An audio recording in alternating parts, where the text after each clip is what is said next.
বিপ্লবী সচিব advocate engineer আমি জন্টু আমাদের আজকের এই মিছিলে সমবেত হচ্ছে রাজবাড়ী সদর উপজেলা বিএনপির বিপ্লবী আহ্বায়ক জনাব আবুল সাংবাদিক সিনিয়র আহ্বায়ক জনাব রেজাউল রেজা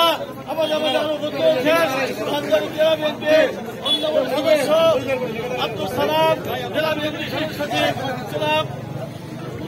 মজিবুর রহমান পৌর বিএনপি বিপ্লবী সভাপতি গোবর্ধন হোসেন এবং পৌর বিএনপি সাধারণ সম্পাদক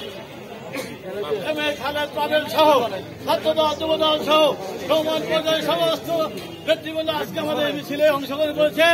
রাজবাড়ী জেলা বিএনপির পক্ষ থেকে সকলকে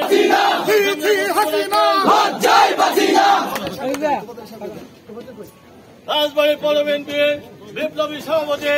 সাবেক রাজবাড়ী পৌরসভার সফল মেয়র গোবর্ধন হোসেন মিয়া।